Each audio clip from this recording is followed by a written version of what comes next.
Mesdames et messieurs, chers amis, bonjour. Rebienvenue dans notre émission sur la bonne nouvelle avec le pasteur Henri Peters. Henri, bonjour. Bonjour Pierre.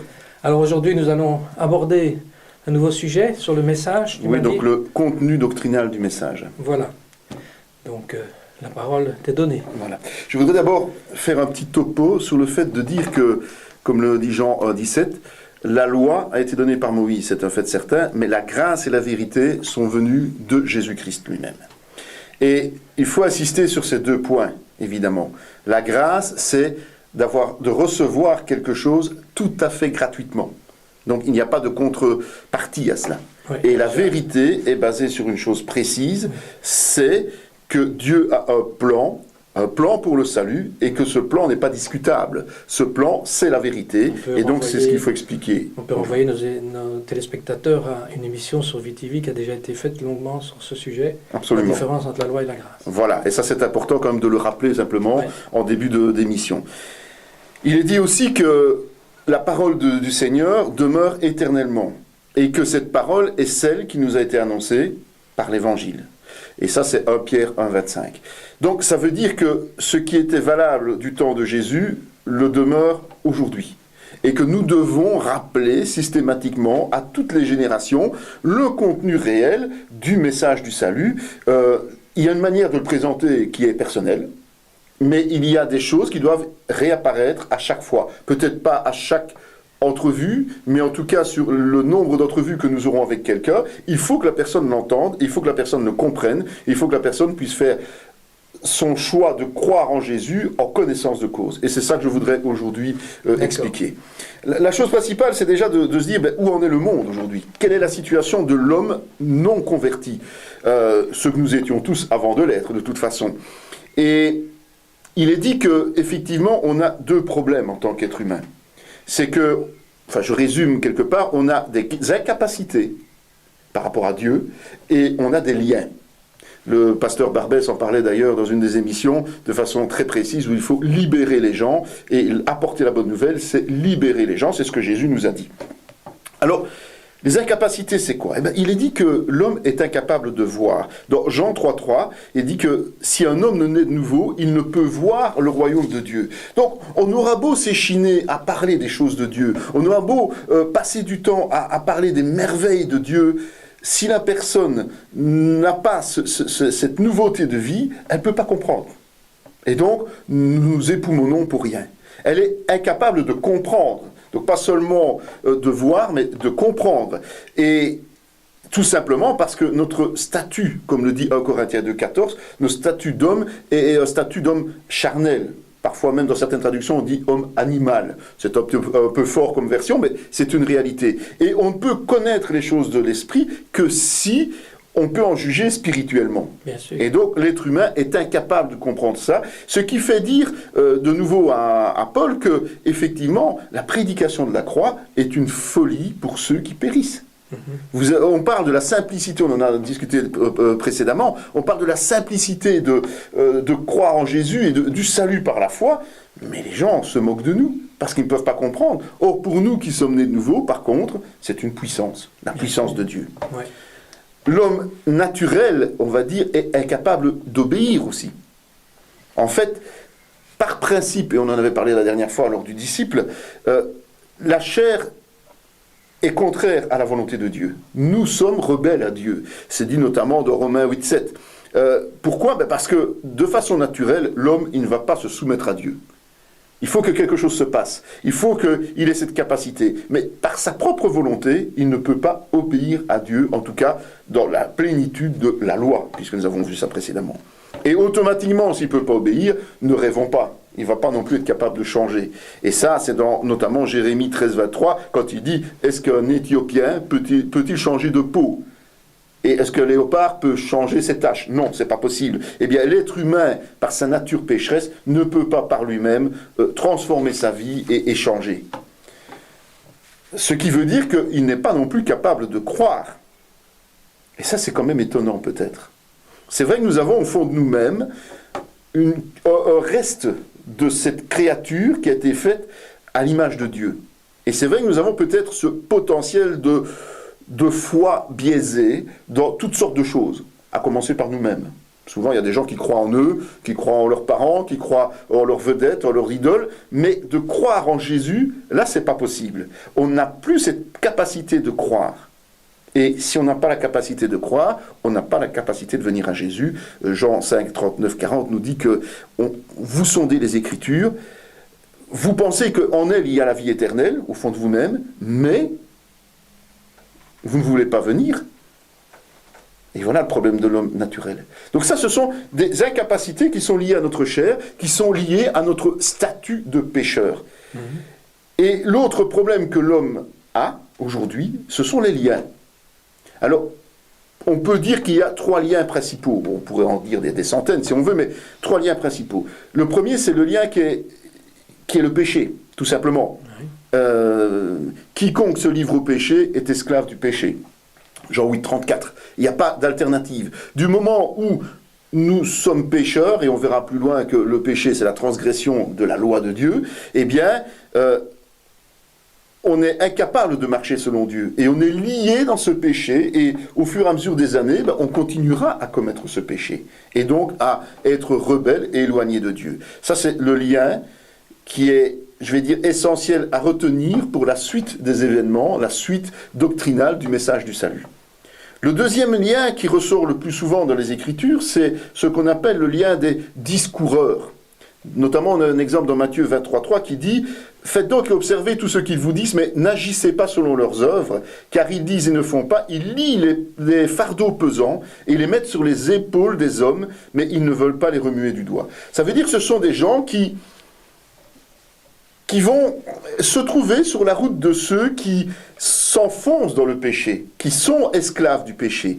Et qu'est-ce qu'ils cherchent ? Eh bien, ils cherchent des gens qui vont leur donner raison, qui vont les encourager, qui vont leur permettre, quelque part, de penser qu'ils sont sur des bonnes voies. Et ces discoureurs, eh bien, on les trouve. Ce sont des charlatans, parfois. Ce sont des gens qui s'adonnent à l'occultisme. Ce sont des gens qui sont parfois même dans les églises, mais qui ne racontent pas la vérité. Et ils ont facile d'attirer ces proies parce que ces proies veulent une seule chose, c'est être flattés, c'est être confortés dans leurs paroles ou dans leurs pensées, c'est de croire qu'elles sont mieux que les autres quelque part. L'être humain, il aime ça. Et ces gens, ces discoureurs, vont commencer à vous tenir avec des paroles, vont vous coûter très cher au niveau financier en général, mais souvent ce sont des gens aussi qui tiennent les autres sous la coupe psychologique. Et donc qui empêche les gens de chercher Dieu et de trouver Dieu. C'est ce qu'on appelle mettre des fardeaux sur les épaules. Si vous allez voir une cartomancienne, elle va parfois vous dire des choses vraies. Et ça, il faut quand même avertir les gens. Elle va parfois dire des choses vraies, mais qui vont au fur et à mesure vous enfoncer dans les méandres du monde des ténèbres.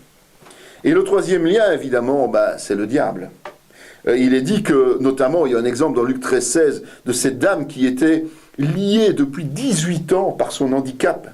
Simplement, elle était liée par Satan. Souvent, les gens se disent, mais on n'a que des problèmes. On a des situations, on a envie, on court après le bonheur, on court après des choses, et puis subitement, une catastrophe nous arrive. On ne comprend pas ce qui arrive. Et finalement, en fait, la Bible dit simplement, mais c'est causé par le fait que nous sommes liés à Satan, qui est le prince de ce monde, parce que justement nous sommes pécheurs, et que à cause de cela, eh bien nous ne savons pas venir à Christ. Lui, son but, Satan, et toute l'équipe qui est avec lui, ils sont nombreux évidemment, mais c'est de nous empêcher de nous approcher de Christ. Parce qu'une fois que nous sommes arrivés à Christ, il a perdu son combat. Mais tu vas me dire, au secours, qu'est-ce qu'on peut ? Là, c'est très négatif. Mais heureusement, évidemment, l'espoir subsiste. Et ça, c'est important. Et c'est ça que je voulais dire aujourd'hui. Je voulais peut-être commencer par une note négative dans le sens de dire attention, vous êtes mal embarqués, mais je dis dès à présent, attention aussi, parce que Satan doit savoir que l'espoir subsiste et qu'il est bien là. Jésus a dit notamment dans Matthieu 11, 4, 6, lorsque les disciples de Jean lui posaient la question de savoir si effectivement c'était bien lui le Messie, qu'est-ce qu'il a dit ? Rapportez à Jean ce que vous entendez et ce que vous voyez. Les aveugles voient, les boiteux marchent, les lépreux sont purifiés, les sourds entendent, les morts ressuscitent, et la bonne nouvelle est annoncée aux pauvres. Heureux celui pour qui je ne serai pas une occasion de chute. Ça, c'est la promesse de Jésus. Jésus dit, je suis sur cette terre et je suis cette promesse qui va permettre à tous ceux qui sont liés, à tous ceux qui sont incapables de pouvoir enfin voir la lumière, la vie éternelle. Pourtant, même après cette proclamation, les gens se sont posé des questions. Et notamment, les disciples se sont dit, tiens, en Matthieu 19, 25, 26, qui peut être sauvé? Et la réponse extraordinaire de Jésus-Christ a été, aux hommes cela est impossible, mais à Dieu tout est possible. Et ça, c'est un message d'espoir, évidemment, parce qu'il n'a pas dit à quelques-uns c'est possible, à certains hommes c'est possible. Non, il a dit à Dieu tout est possible. Donc, quelle que soit notre situation au niveau des incapacités, au niveau des liens, il est possible d'en sortir, parce que Dieu le peut. Il nous le propose d'ailleurs. Et pour cela, il va agir d'une façon assez particulière. Et dans Actes 16, 14, on a un petit passage qui parfois passe un peu inaperçu, mais qui est intéressant. C'est l'histoire de Lydie, la marchande de pourpre. Et on dit que c'est une femme qui craignait Dieu. Mais manifestement, cette femme n'était pas née de nouveau. Cette femme n'avait pas fait cette expérience de la foi en tant que telle, mais elle écoutait. Et beaucoup de personnes cherchent quelque part la vérité, cherchent à comprendre ce qu'il y a après la mort, cherchent enfin, se posent des questions sur la façon dont les événements arrivent et tout ça, et se dire, mais est-ce qu'il n'y a quand même pas quelque chose ou quelqu'un là-haut? C'est rare quelqu'un qui se déclare athée et qui l'est vraiment. Parce que l'homme croit toujours en quelque chose ou en quelqu'un. Ne fût-ce, comme je le disais tout à l'heure, qu'en lui-même. Et ça, c'est intéressant quand même de se rendre compte qu'il reste cette petite étincelle. Eh bien, comme disait un pasteur un jour, ne croire en rien, c'est déjà croire en quelque chose. Exactement.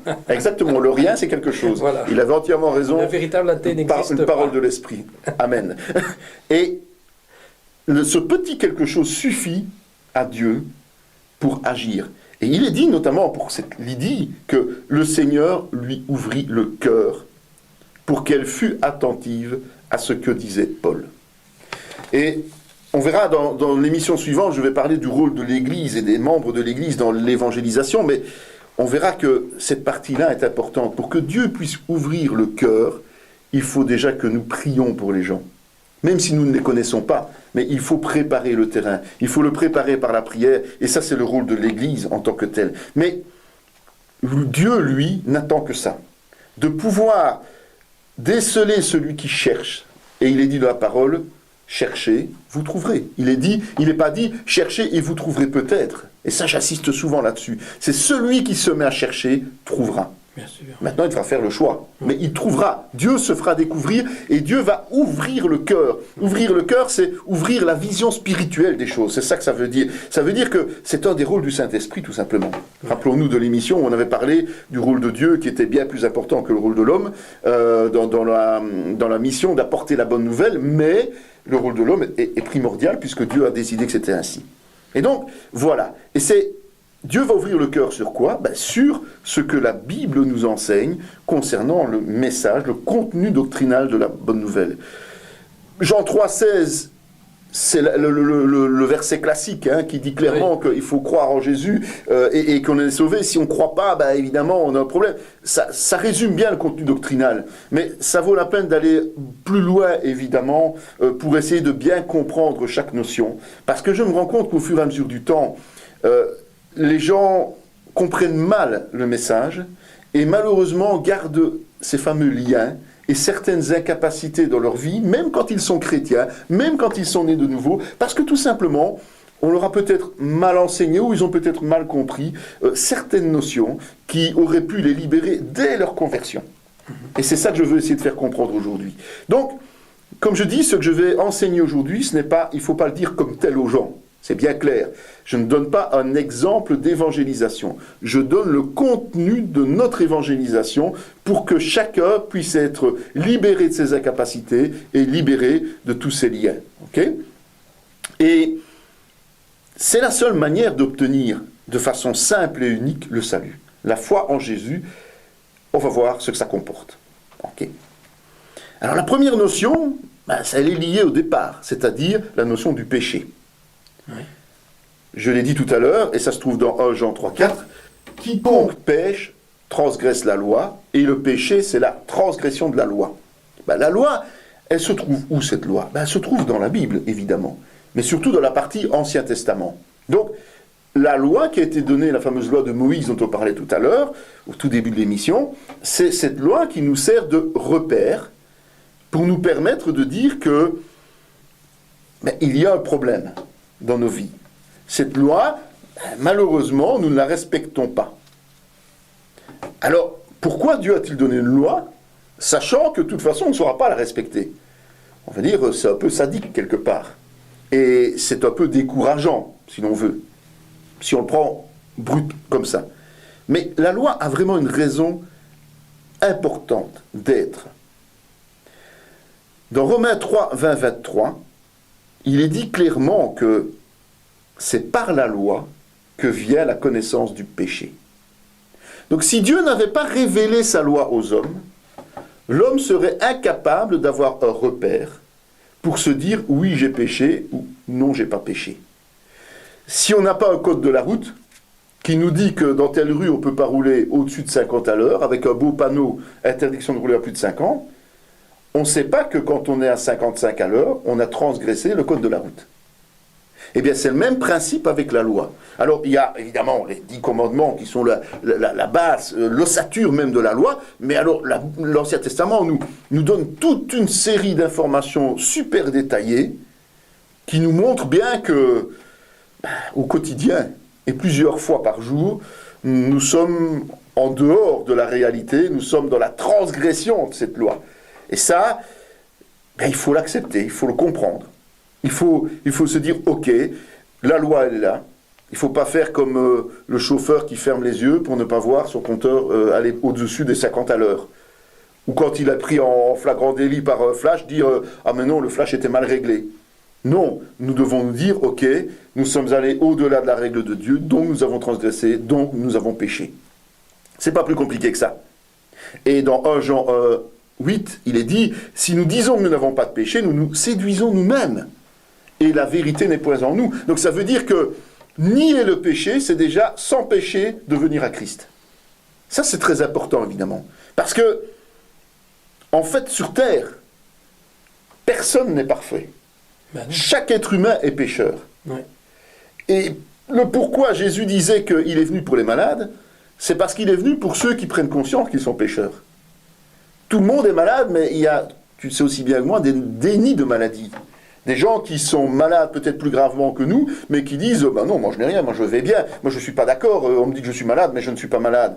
Bon, ça n'a rien à voir avec le fait de dire par la foi et par prophétie qu'on n'est pas malade, parce que Dieu nous dit qu'on n'est pas malade. Hein. Ça, c'est vraiment de... Nous sommes convaincus que nous ne sommes pas malades, que nous ne sommes pas pécheurs, et que tout compte fait, les transgressions qu'on nous dit que nous faisons, ne sont moralement pas dérangeantes, quoi. Voilà. Ces gens-là ne peuvent pas aller plus loin dans leur travail de salut, parce que tout simplement, ils se portent bien, donc ils n'ont pas besoin de guérison. Ok ? Mais la Bible nous dit quand même qu'il n'y a personne de parfait, mais il y a quand même eu un homme, un seul, qui lui a traversé cette vie sans être esclave du péché, parce qu'il n'a pas commis la moindre faute. Et ce quelqu'un, c'est Jésus-Christ évidemment. C'est 1 Pierre 2 qui nous le dit. Tous les hommes sont pécheurs, à l'exception d'un seul, et c'est Dieu qui a lui-même attesté que celui-là a été parfait durant tout son séjour sur terre, c'est Jésus. Alors, ce péché, puisque c'est notre handicap principal, il faut le vaincre. Et comment peut-on le vaincre ? Eh bien, c'est par l'amour. L'amour de qui d'abord ? L'amour du Père. On a vu Jean 3,16, on peut reprendre Jean 4, c'est la même chose. En fait, c'est le Père qui nous a aimés, alors que nous sommes pécheurs, alors que nous sommes rebelles, alors que nous ne voulons pas marcher avec lui, lui nous aime. Et parce qu'il nous aime, il a donné son Fils, qui lui aussi nous aime. Et il nous aime tellement que, alors qu'il n'a commis aucun péché, il a accepté, lui, d'aller à la croix pour payer ce que nous aurions dû payer. C'est lui qui a pris toute la facture à son compte. Et cette facture lui a coûté la vie. Et la vie lui a coûté la vie de manière la plus infamante qui soit à cette époque. il a été crucifié, c'est-à-dire comme le pire des malfaiteurs.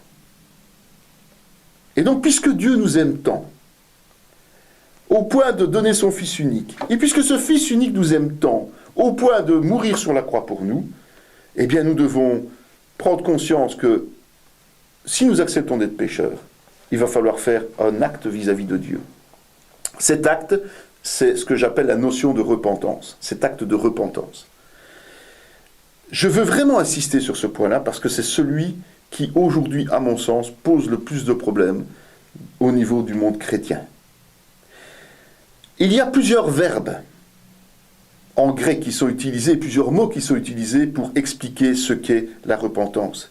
Et les traductions en général disent que c'est changer d'avis, c'est regretter, c'est se convertir, c'est se repentir. Bon, ça, on le dira comme tel.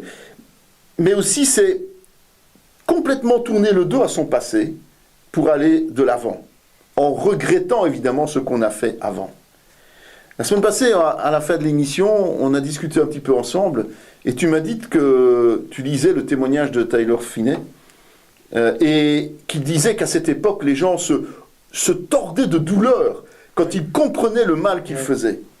Et aujourd'hui, ça n'existe quasiment plus. On imagine difficilement ça aujourd'hui. Et c'est bizarre quand même. Oui. Parce que ça devrait nous tordre de douleur. Oui. En tout cas, nous devrions ressentir une telle tristesse que ça devrait nous faire tordre de douleur au moment où nous prenons conscience du mal que nous avons fait à Dieu uniquement par notre égoïsme d'être humain, et que pour cela, c'est quelqu'un d'innocent qui a payé, quoi. Mais est-ce que c'est pas lié un petit peu au sentimentalisme apporté par les religions en général, qui couvrent le péché avec un sentimentalisme? Tout à fait. Je pense qu'en fait, on a tendance à dire, écoute, demande pardon et c'est fini. Oui, voilà. Mais on va voir que c'est pas ça, la repentance. Une véritable prise de conscience. Exactement. Et souvent, dans la relation d'aide, parfois des gens qui sont convertis depuis des années, eh bien, il suffit de leur réexpliquer la vraie repentance. Et c'est véridique, hein, c'est vécu. Hein. Oui. Et une séance, les gens retournent chez eux, ils le font.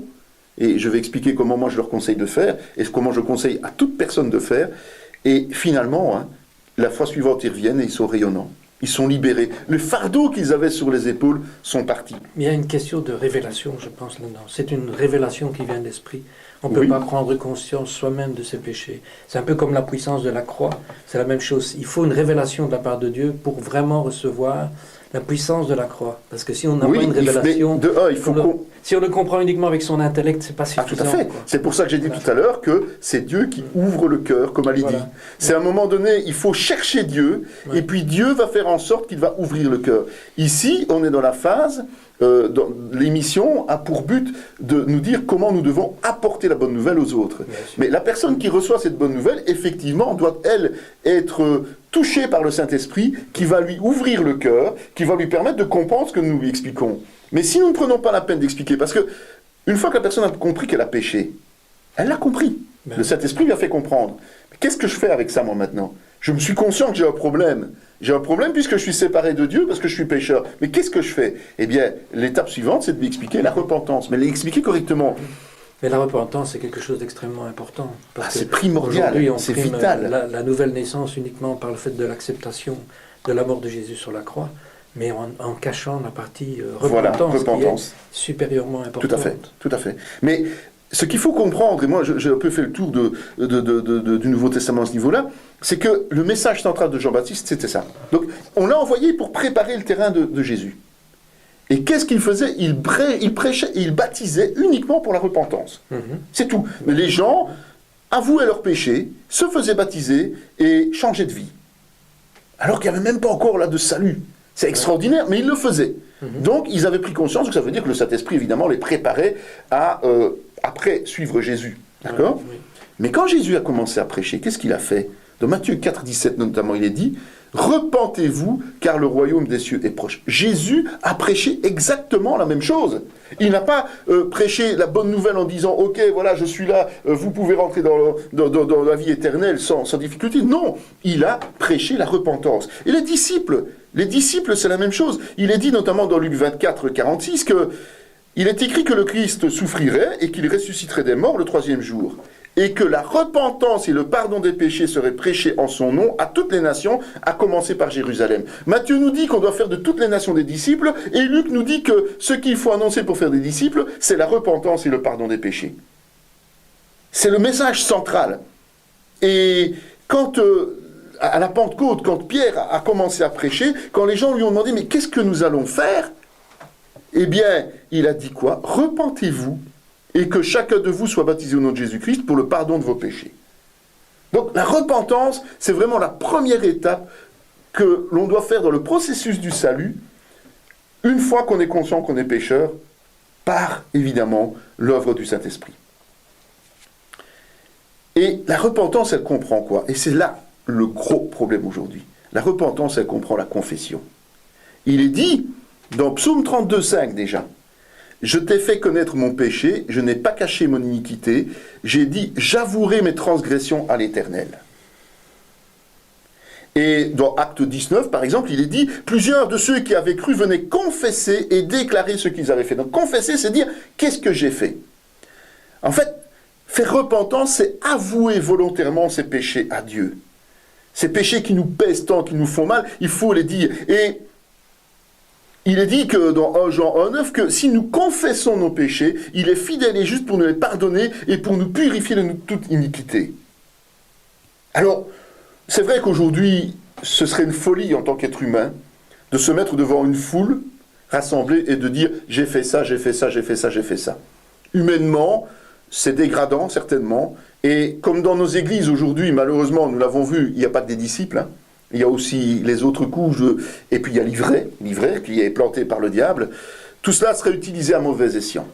Mais je pense que, une fois que nous sommes conscients que le Saint-Esprit a produit cette tristesse qui mène à repentance, 2 Corinthiens 7, 9, je pense qu'il est important de prendre une feuille de papier. De prendre cette feuille de papier... Ce que j'allais dire, c'est devant Dieu qu'il faut qu'on... Voilà. C'est pas devant les autres. Non, tout à fait. Mais justement, il faut noter cette feuille. Moi, je conseille, c'est un conseil que je donne, de noter tous les péchés qui nous viennent à l'esprit. C'est pas pour ne pas en oublier, hein. Ça n'a rien à voir. Parce que les gens disent, ouais, mais si on fait ça, si on oublie, on est... Non, attention, non. Je pense que ce qui est important quand on fait ça, c'est qu'au fur et à mesure qu'on va noter ces péchés, déjà, cet esprit va nous en rappeler d'autres. D'accord ? Et le Saint-Esprit va produire cette tristesse au fond de notre cœur, parce qu'on va se rendre compte que même si on se voyait pécheur, on ne se voyait peut-être pas aussi pécheur que ce que l'on est en réalité. Or, nous sommes tous condamnés. Okay ? Et donc, en notant cela, l'ouverture de notre cœur va être beaucoup plus grande vis-à-vis de Dieu. Et on va mesurer la grandeur du pardon qui va suivre. On va mesurer l'importance de ce pardon que nous recevons. Il est dit que plus nous avons de fautes, dans la parabole où il est dit que Dieu, le maître remet la dette à 2 personnes, et Jésus dit, mais qui va être le plus reconnaissant vis-à-vis de Dieu ? Ben, c'est celui à qui la plus grande dette va être mise. Or, nous avons tous une dette immense vis-à-vis de Dieu. Et donc, si nous prenons la peine de faire ce travail et de nous dire, tiens, j'ai vraiment beaucoup de péchés, alors que je croyais n'en avoir que 4 ou 5, parce que maintenant je me mets devant Dieu et je commence à écrire et l'Esprit m'ouvre les yeux, eh bien j'en ai pas 4 ou 5, mais parfois j'ai des gens qui sont venus avec des pages. Hein. On dit j'ai des pages, j'ai pas voulu les voir, ce n'est pas mon rôle. Moi je suis, si quelqu'un veut me parler d'un problème, il peut m'en parler, je vais prier pour lui, je vais prier avec lui, je vais l'aider, mais il n'y a absolument aucune obligation qu'un serviteur de Dieu entende les péchés de l'autre. Mais Dieu doit les entendre. Et donc, je dis, bon ben voilà, je leur donne une petite prière à faire. Et dans cette prière, je leur conseille d'énumérer leurs fautes devant Dieu et de recevoir le pardon. Et si j'en ai oublié, me disent-ils, c'est pas grave. À un moment donné, Dieu te le rappellera. Et quand il va te le rappeler, tu vas lui dire, écoute, pardonne-moi pour cette faute, je ne m'en souvenais pas. Pardonne-moi pour cette faute, et tu es pardonné. Voilà. Ça, c'est la notion suivante, c'est le pardon. Donc, la liste, c'est pas de faire une liste parfaite, on dira que c'est une liste exhaustive, comme on dit bien dans le... Donc c'est-à-dire une liste qui peut être complétée par la suite, qui sera modifiée par la suite, et parfois, tu es bien placé pour le savoir comme moi, parfois on vit pendant 20 ans dans le Seigneur, et puis un jour le Seigneur nous rappelle un péché qui était toujours dans nos vies, et qu'on avait oublié, et totalement oublié, parce qu'on n'était pas prêt à y faire face à ce péché-là. Et qu'il a fallu que Dieu nous travaille pendant 20 ans pour nous dire qu'à ce jour-là, on est prêt Et là, on peut le présenter devant Dieu, et là, on peut recevoir le pardon. C'est pas ce qui nous aura empêché de vivre avec Dieu. Je crois que c'est surtout lié à un changement qui va en suivre. Tout à fait. C'est-à-dire de C'est ne la plus pratiquer sanctification. ce péché-là. Voilà. C'est ça qui est important. Ouais, C'est de voilà, savoir qu'on exactement. va plus le pratiquer. Exactement. Et ça, c'est important. Donc, on a la notion de pardon. Et pourquoi ? Parce que tout simplement, Jésus, il est venu pourquoi ? Dans 1 Jean 3,5, il est dit, pour ôter les péchés. Lui qui n'avait pas de péché, il est venu pour enlever les péchés des autres. Donc, aussi ridicule que ça puisse paraître, il faut un péché pour pouvoir être pardonné. C'est pour ça que je disais que les bien portants ne peuvent pas être pardonnés. Donc ils ne peuvent pas naître de nouveau, puisqu'ils ne reconnaissent pas leur péché. Il faut reconnaître que l'on est pécheur. Il faut savoir que l'on a un péché. Et si l'on a des péchés, eh bien, on a ce pardon qui est là. Et ce pardon, il faut bien prendre conscience, encore une fois, que c'est au prix du sang de Jésus. Et pourquoi le sang ? Mais parce que Dieu a décrété que le péché serait purifié par le sang, serait effacé par le sang, serait couvert par le sang. Sans effusion de sang, il n'y a pas de pardon. C'est déjà la loi que Dieu avait instaurée pour son peuple, et c'est la loi qui est valable éternellement. On a vu que la parole était éternelle. Et donc, il n'y a pas de modification dans cette parole. Il n'y a qu'une logique de révélation progressive qui fait qu'aujourd'hui, le péché fatal, le péché est nettoyé, est effacé définitivement par ce sacrifice, le dernier sacrifice qui devait avoir lieu sur cette terre, celui de Jésus-Christ. Et ça s'appelle quelque part, ce pardon va nous amener à ce qu'on appelle la circoncision de cœur, évidemment. Ce pardon ne peut pas être évité. Il faut que nous soyons pardonnés pour être sauvés. Afin de donner à son peuple la connaissance du salut par le pardon de ses péchés. C'est ce que l'ange disait déjà dans Luc 1, 77. Jésus était annoncé parce qu'il fallait que le pardon soit donné pour que le salut soit acquis. Voilà la réalité. Et n'oublions pas que le pardon, c'est l'effacement total du péché. Donc ça veut dire qu'une fois qu'un péché est avoué, une fois qu'un péché est pardonné, le diable n'a plus d'emprise. Il ne faut pas croire s'il te dit « Rappelle-toi ce péché-là. Tu sais, quand tu étais jeune, tu as fait ceci. Tu sais, même quand tu étais chrétien, tu as fait ça. » Mais si tu as avoué ton péché, si tu l'as confessé à Dieu, eh bien, il n'a plus d'emprise parce que pour Dieu, ça n'existe plus. C'est comme s'il n'y avait jamais eu de péché. Il faut bien le dire aux gens, cela. Et ça, c'est important. Parce que on résiste ainsi au diable, il doit fuir loin de nous. Ok ? Donc, il est dit que si nous marchons dans la lumière, comme il est lui-même lumière, nous sommes alors en communion avec lui, et le sang de Jésus, son Fils, nous purifie de tout péché. Alors on arrive à la notion, évidemment, celle, comme tu dis, où on passe directement, en général, la notion de la foi. Ah, tu crois en Jésus, tu es sauvé. On a vu qu'il y a quand même de belles étapes avant, des étapes indispensables et incontournables. Alors la foi, c'est quoi ? Tout le monde connaît Hébreux 11.1, donc on ne va pas y revenir, mais c'est vrai que, contrairement à la science des hommes et à la volonté des hommes, la foi, c'est vraiment espérer quelque chose que nos sens humains ne peuvent pas se percevoir. Donc il faut de nouveau que ce soit l'Esprit de Dieu qui nous révèle ces choses. Il est dit dans 1 Pierre 1.8, « Lui que vous aimez sans l'avoir vu, en qui vous croyez sans le voir encore, vous réjouissant d'une joie ineffable et glorieuse. » On parlait de la joie la dernière fois, mais c'est vrai. On se réjouit de quoi ? Mais de ce qu'on espère. Pas nécessairement de ce que l'on vit, de ce que l'on voit, mais de ce qui nous est promis. C'est ça qui doit nous amener la joie dans nos cœurs dès aujourd'hui et qui doit nous permettre de vivre des choses extraordinaires. Parce qu'on sait que même si on est dans l'épreuve, c'est bien voulu par Dieu, quoi. Alors, la foi, c'est le seul moyen choisi par Dieu pour le salut. Ça, il ne faut pas l'oublier non plus. La foi vient de ce qu'on entend, et ce qu'on entend vient de la parole de Christ. Donc c'est l'évangile, et il n'y a rien à faire. On doit proclamer cet évangile. C'est parce que Dieu a choisi que ce serait par le moyen de la foi, Éphésiens 2, 8, 9, que nous serions sauvés. Point, c'est tout. Il n'y a pas d'autre alternative, il n'y a pas d'autre possibilité, et donc, puisqu'il n'y a pas d'autre possibilité, ça veut dire que si nous rejetons cette possibilité-là, nous n'avons pas l'accès à Dieu. Oui. Qu'est-ce que la foi contient ? Eh bien, Philippe a dit par exemple à l'eunuque dans Acte 8, 37, « Si tu crois de tout ton cœur, cela est possible.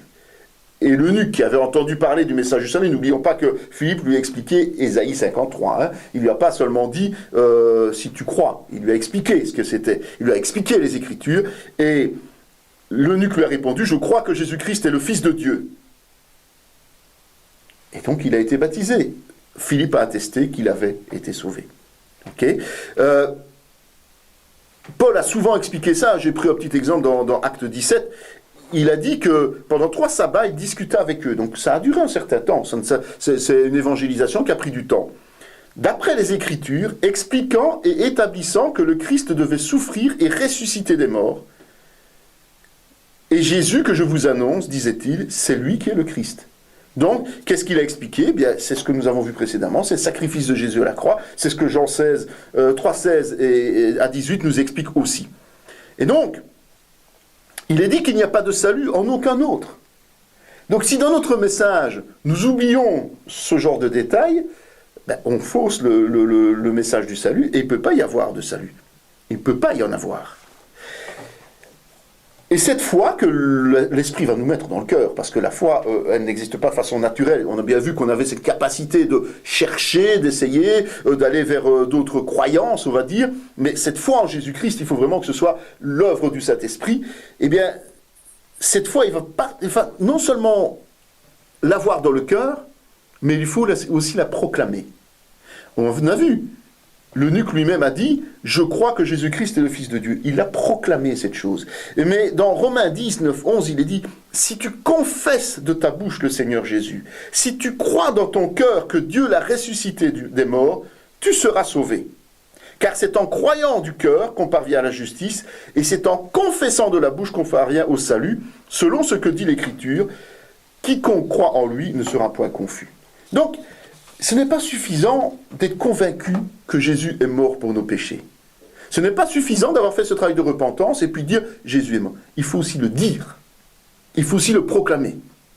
Et c'est vrai que si on prend bien l'ordre, parce qu'aujourd'hui on a aussi interverti l'ordre, c'est-à-dire allez dans toutes les nations, faites de toutes les nations des disciples, baptisez-les, puis enseignez-leur à marcher ou à mettre en pratique.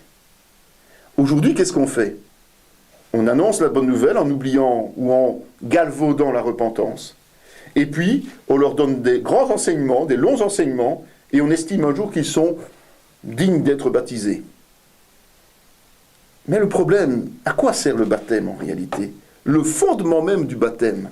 Et je me réjouis toujours de pouvoir prêcher lors de baptême, justement pour pouvoir dire ces choses. Le baptême, ça sert d'abord à communier au sacrifice de Jésus, à sa mort et à sa résurrection. C'est le symbole même du baptême d'eau. Mais ce qu'on oublie aussi parfois, et moi pour les baptêmes je le fais systématiquement, je demande aux gens de témoigner. Ils témoignent de leur conversion. C'est-à-dire qu'ils sont quelque part dans l'obligation de proclamer publiquement leur conversion. Parce que c'est la Bible qui nous le demande. Et au moment de les baptiser, je leur demande encore de le proclamer. Et ils sont devant des témoins.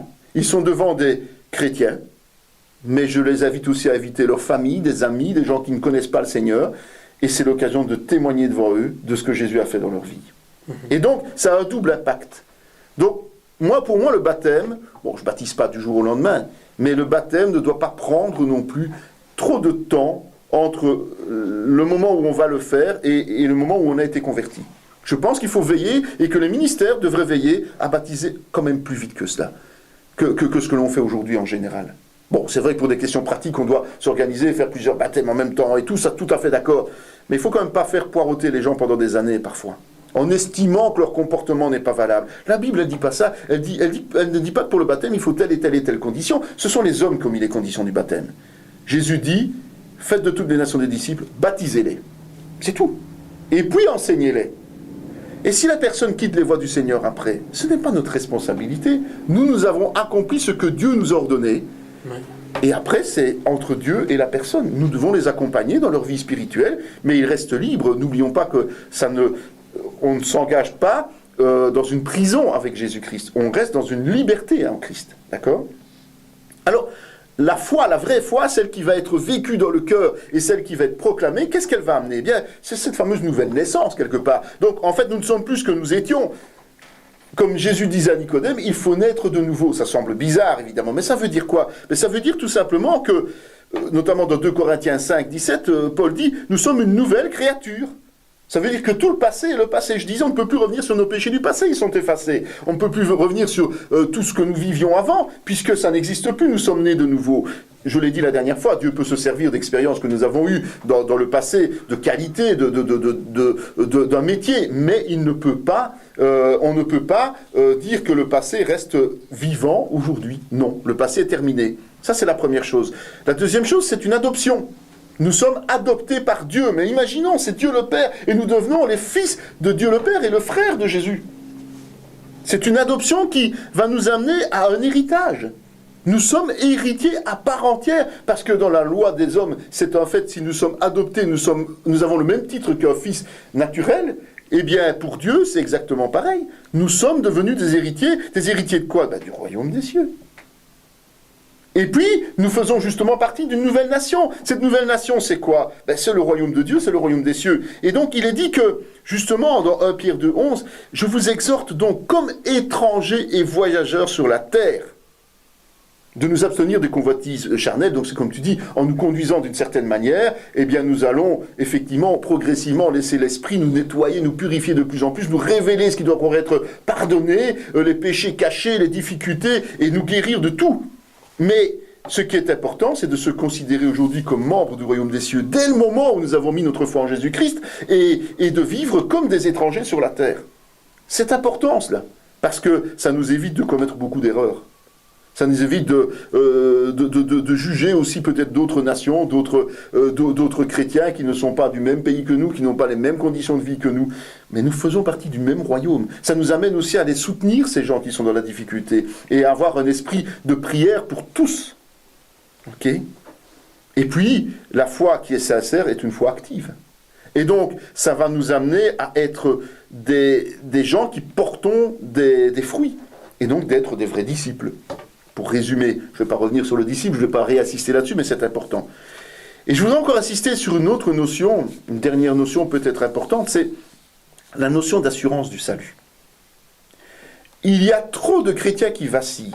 Ils vacillent, pourquoi? Parce que justement, ils restent encore trop ancrés sur le monde. Et s'ils restent ancrés sur le monde, c'est parce qu'ils n'ont pas fait ce travail de repentance, on les a mal enseignés peut-être, ou bien ils n'ont pas bien compris. Donc, la foi doit nous amener cette notion de conviction du salut. Dans Romains 8, 39, Paul le disait de façon merveilleuse, il dit « J'ai l'assurance que ni la mort, ni la vie, ni les anges, ni les dominations, ni les choses présentes, ni les choses à venir, ni les puissances, ni la hauteur, ni la profondeur, ni aucune autre créature ne pourra nous séparer de l'amour de Dieu manifesté en Jésus-Christ notre Seigneur. » Paul n'avait aucun doute quant au fait qu'il était sauvé au moment où il était là, et même dans l'épreuve. Et comment cette assurance peut-elle venir? Eh bien, par le Saint-Esprit de nouveau. C'est toujours la même chose. Dieu nous aide, Dieu est là pour nous aider, Dieu est là pour nous donner tout ce dont nous avons besoin pour être dans cette assurance. Et c'est Dieu qui va rendre témoignage à notre esprit que nous sommes des héritiers, nous sommes des enfants de Dieu. C'est Dieu qui, par les signes, les prodiges et les miracles, va confirmer que nous sommes dans ses voies. Et c'est ça qui est important. Et puis, il y a cette confirmation qui est donnée par l'Esprit, mais il y a aussi la confirmation de la parole. On vient de voir ce que Paul disait, mais il y a d'autres passages qui disent « Je leur donne la vie éternelle, et elles ne périront jamais, et personne ne les ravira de ma main. » C'est Jean 10. Mon Père me les a donnés, qui me les a donnés, est plus grand que tous. Et personne ne peut les ravir de la main de mon Père. C'est quand même extraordinaire. De savoir que nous avons cru en Jésus, nous l'avons confessé, et que plus personne ne peut nous toucher, ne peut nous enlever de sa main. On peut nous attaquer, on peut nous persécuter, on peut vivre des épreuves, mais plus personne ne peut nous arracher. Et comment va-t-on encore en être convaincu? Parce qu'il va y avoir des choses vivantes dans notre vie de tous les jours. Il y a des signes concrets qui vont être là. Et le plus beau des signes, c'est l'amour que nous avons pour les autres. D'abord pour nos frères, évidemment, mais aussi pour le monde. J'encourage souvent les gens à apprendre à regarder la personne que nous allons amener, à qui nous allons amener un témoignage, non pas pour l'individu qui est drogué, qui est déprimé, qui est paumé, mais d'arriver par la grâce de Dieu, avec l'aide de l'Esprit Saint, à déceler dans cette personne la créature qui a été faite à l'image de Dieu. Tout le monde a été fait à l'image de Dieu. Et donc si on arrive à voir cette créature, on ne peut que l'aimer. Puisque Dieu a dit que nous sommes des créatures merveilleuses, hein. C'est dans les psaumes. Il est dit, je suis une créature merveilleuse. Le psalmiste, c'était pas un égocentrique, un orgueilleux. Il a juste proclamé ce que Dieu a mis dans son cœur. Nous sommes des créatures merveilleuses. Mais le pécheur, lui qui est là en face de nous, est aussi une créature merveilleuse.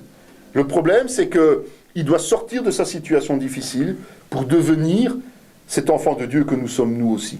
Il y a cette image qu'on peut dire aussi, c'est que le fermier, l'agriculteur regarde son champ, lorsqu'il met du blé, il ne regarde pas le blé, mais il voit déjà la moisson. La moisson. Tout à fait, tout à fait. Et la moisson est grande, et la moisson est immense, et c'est pour ça que... Donc il faut regarder les gens tels qu'ils vont devenir et non pas tels qu'ils sont. Exactement, parce que sinon nous ne ferons jamais un bon travail. Oui. Et le problème aujourd'hui, je pense, du fait d'avoir occulté cette histoire de la repentance, en tout cas de ne pas l'avoir révélée suffisamment clairement, c'est parce que les gens ont un peu honte de parler de péché et de repentance quelque part. On préfère voir le côté positif des choses, c'est-à-dire le salut par la foi, point, c'est tout. Ouais. C'est beaucoup plus valorisant quand on présente ça aux gens. Mais c'est uniquement parce qu'on n'arrive pas à voir derrière l'individu cette créature de Dieu. Je pense que c'est ça simplement. Si on arrive à voir cela, on n'a plus aucun problème de voir le péché dans sa vie non plus. On n'a plus aucun problème parce qu'on sait que de toute façon la repentance est là et que nous étions comme lui, hein, et peut-être pire que cette personne. Et donc, c'est là que doit naître notre esprit de sacrifice.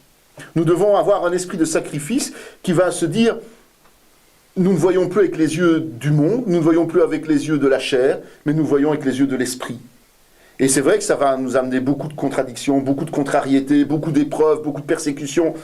Mais ce sacrifice-là va faire que, comme tu dis, alors que nous semons, nous voyons déjà le champ qui est là en fleurs, qui est prêt.